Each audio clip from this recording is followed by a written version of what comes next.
The raiders had been aboard the Keth Solaris for 47 minutes when Lieutenant Maren Voss found the backup beacon. She was not supposed to find it. The raiders had cut power to the freighter's primary comms array within the first 4 minutes of boarding, clean, professional, the kind of systematic disabling that told her they had done this before. The Keth Solaris was a mid-tonnage Odyssey commercial hauler, 6 cargo bays, a crew of 19, running a routine corridor transit through Sector 12 Gamma when the intercept happened.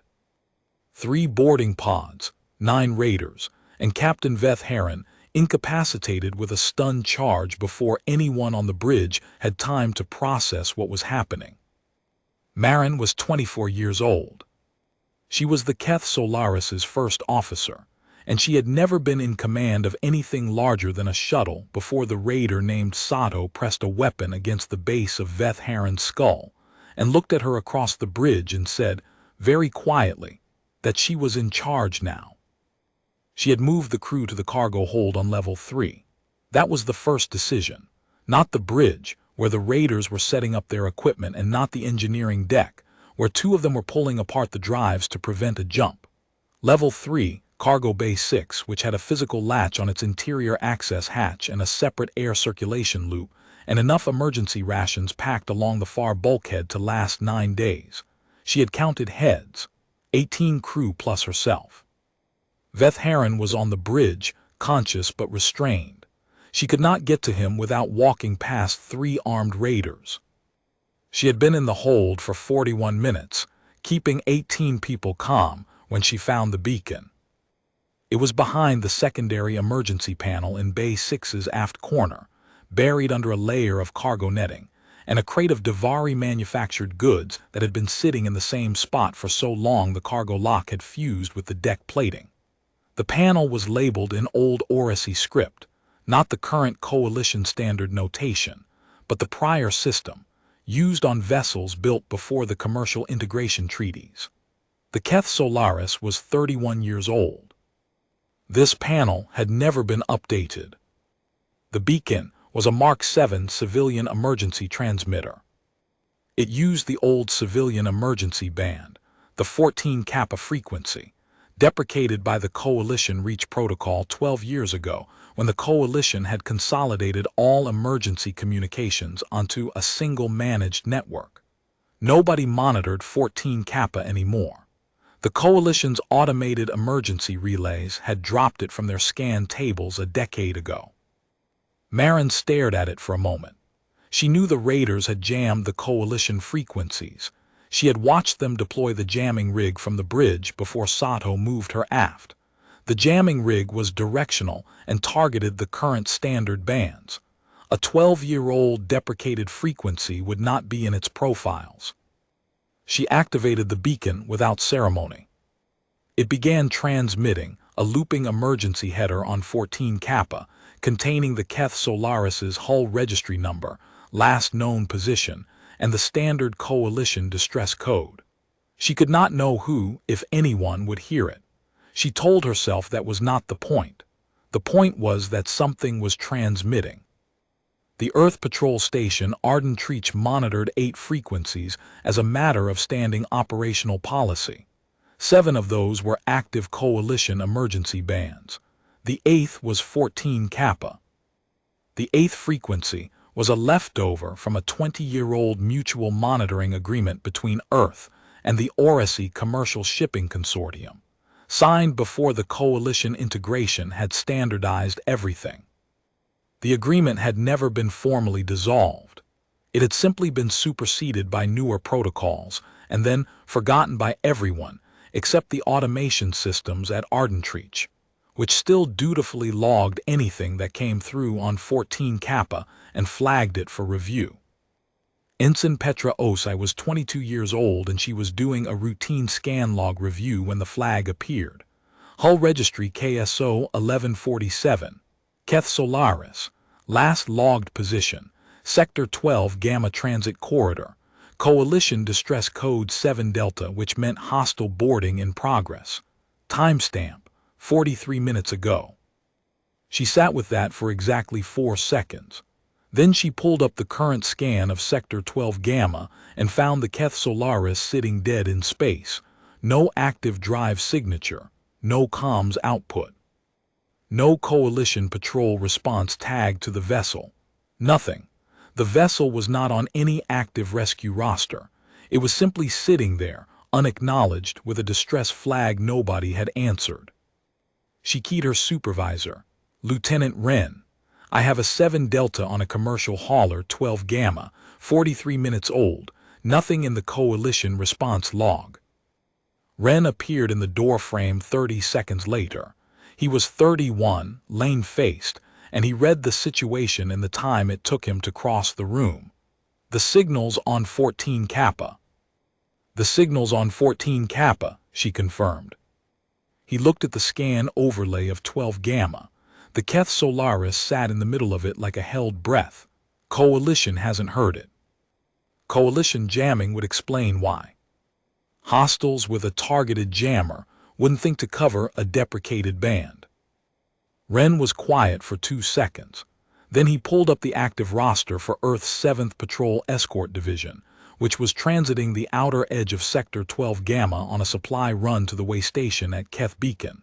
3 ships, the corvette EPS Ironclad and the armed tenders EPS Reeve and EPS Karis, already in the sector, 41 minutes from the Keth Solaris at best speed. He put the call through on the patrol channel. The Ironclad's captain, Commander Yara Holt, answered in under 30 seconds. Wren told her what he had. The Coalition doesn't know, Holt said. Not yet. A pause. We're rerouting. Send me the hull coordinates and the distress header. Wren sent them. Holt's channel closed. He looked at Osai. Send a notification to the Coalition Emergency Coordination Desk. CC the Orasi Shipping Consortium. Do not make it a request.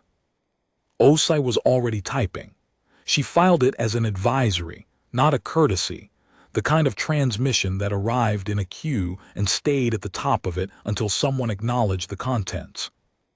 In Cargo Bay 6, Maren had stopped counting time by the clock and started counting it by her crew's breathing. Cargo Chief Solon was keeping the youngest 3 two-deck hands and a galley tech, none of them older than 20, focused on inventory work, which was pointless but gave them something to do with their hands. Engineer Petty Officer Denk was doing a quiet structural review of the bay's pressure seals, also pointless, also necessary. The others were managing. Maren was sitting with her back against the aft bulkhead, 4 meters from the beacon panel, running numbers she did not like.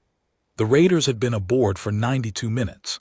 Standard raider protocol, from everything she had read in the security briefings she had mostly half paid attention to during her officer certification, was a 12 to 16-hour operation.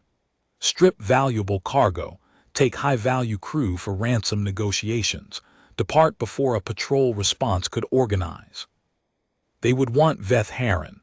They would eventually want to talk to someone about terms. She was the someone. The access hatch opened with a metal click, and Sato stepped through. He was Davari, heavyset, wearing the kind of unmistakably practical body armor that suggested he was not new to this.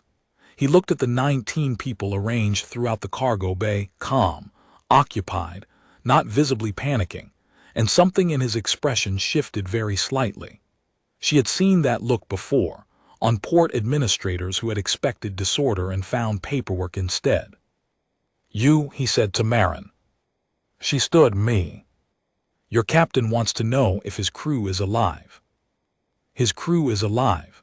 Cargo Chief Solon, run through the head count for our guest. Solon did it without looking up from her inventory pad. 19 names including Maren in a steady flat voice. Sato listened. When Solon finished, he looked at Maren. Your ransom terms will be sent to the Orasi Shipping Consortium within the hour. You will tell your crew to cooperate with any cargo transfer operation. Nobody gets damaged if nobody creates problems. Understood, Maren said. Sato looked at her for a moment with an expression she could not read. Then he went back through the hatch. The latch clicked. Behind her, Engineer Denk said, very quietly, "Someone out there heard that beacon." "I don't know," Maren said, equally quiet. "Keep working." The EPS ironclad dropped out of its acceleration, burn 60 kilometers, from the Keth Solaris 48 minutes after Wren's call. The Reeve and the Karis held position 300 kilometers back. Enough distance to be outside any immediate response zone, but close enough to move on a signal. Commander Holt put a tight beam comm directly to the Keth Solaris's hull registry channel. It bypassed the jamming rig, which was configured for broadcast suppression outward, not reception inward on a focused beam. "Keth Solaris, this is EPS Ironclad, Earth Patrol 7th Division. We have your 7 Delta. Identify your situation." In Cargo Bay 6, the beacon unit's receiving light came on. Maren had not known it had a receiving function. She found out when it beeped once softly, and a text line appeared on the small status screen. EARTHEX Ironclad /inbound/ respond. She stared at it. Earth, not Coalition. Not an Odyssey response team, Earth. She pressed the transmit key. "Ironclad, this is Lieutenant Maren Voss, acting officer in command, Keth Solaris. We have approximately 9 raiders aboard, 1 crew member held on the bridge, 18 crew secured in Level 3 Cargo Bay 6. Raiders have a jamming rig on primary comms. You are coming through on a backup beacon." A pause, then Holt's voice, level and unhurried. "Copy that, Lieutenant. We are holding at 60 kilometers. What is your assessment of the situation on the bridge?" Maren ran through it. Number of raiders she had observed, their armament, Sato's rank and behavior, the location of the jamming rig. Holt listened without interrupting. "Are the raiders aware you are in contact with anyone?" Holt asked. "No." "Keep it that way. We are going to send a standard Coalition compliance notification to the raiders' vessel. They have a support ship holding 600 kilometers out. We have it on scan. The notification will inform them that an Earth Patrol unit has logged their operation, and that continuation of the seizure constitutes a violation of the Sector 12 Gamma Transit Accord, Article 17, which covers commercial vessels under active distress registration. It will also inform them that we have 2 additional patrol vessels in support range." Maren absorbed this. They'll want to verify the Accord citation. "They can verify it. Article 17 is real. We drafted it with the Odyssey Consortium 7 years ago." A brief pause. "The support ship is already moving. They are going to want their people off your freighter quickly. How fast can your crew get to an external airlock?" "Bay 6 has a maintenance airlock, 2-minute walk from here." "Stand by." The compliance notification reached Sato 17 minutes later. Maren heard his voice through the cargo bay's ventilation connection to the bridge, raised, sharp, clipped into a comm channel she could not fully parse. Then a second voice, lower, disagreeing. Then the first voice again, harder, cutting it off. Then silence. Then the sound of rapid footsteps on the deck above and the systematic clang of equipment being unbolted from the freighter's hull. The hatch to Bay 6 opened again 4 minutes after that. Sato stood in the frame. His expression was no longer unreadable. He was reading the room, counting heads, checking the airlock hatch behind the crew, calculating something. "We are departing," he said. "Your captain will be returned to the bridge. Do not follow us." Maren said nothing. She counted 11 seconds until the sound of the raiders' boarding pods disengaging from the Keth Solaris's hull reached her through the deck plates. She counted another 40 before she spoke. "Chief Solon, maintenance airlock, everyone moves." They were at the airlock when Veth-Haren found them. He was walking under his own power, unmarked except for the restraint burns at his wrists, and he looked at Maren with an expression she was not sure she had seen on his face before. "The jamming rig is off. Comms are live." "Who did you call?" "I didn't call anyone," she said. "I activated the Mark 7 in Bay 6. It transmitted on 14 Kappa." Maren was quiet for a moment. 14 Kappa is deprecated. Earth still listens to it. He processed this. Outside, through the maintenance airlock's small viewport, the EPS ironclad was closing the last 20 kilometers, her running lights slow and deliberate in the dark. Behind her, barely visible at longer range, 2 more hulls were tracking in. Earth sent 3 ships, Maren said. They were already in the sector. He looked at the ironclad for a long moment. Then he looked at his crew, 19 people, none of them damaged, filling the airlock corridor in a calm and ordered line. He looked at Maren. I need to file a distress resolution report, he said. Who do I address it to? Ensign Petra Osai, Ardentreach Station. She's the one who flagged the beacon. Veth Maren looked at her. She wasn't on the distribution list for that frequency. No, Maren said, nobody was. She keyed the ironclad's channel. EPS ironclad, this is Keth Solaris. Raiders have departed. 19 crew, no casualties. We are ready to receive. Commander Holt's voice came back, unhurried as ever. Copy that. Reeve is coming alongside now. Karras will hold the perimeter until coalition arrives. Good job keeping your people together, Lieutenant. Maren looked at the ironclad filling the viewport.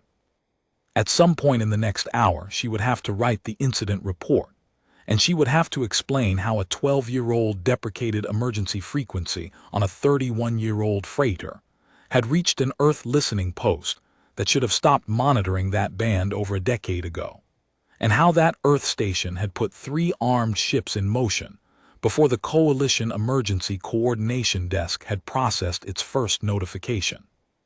She did not think the report would fully explain it. Some things did not explain cleanly. Understood, she said. We'll be here.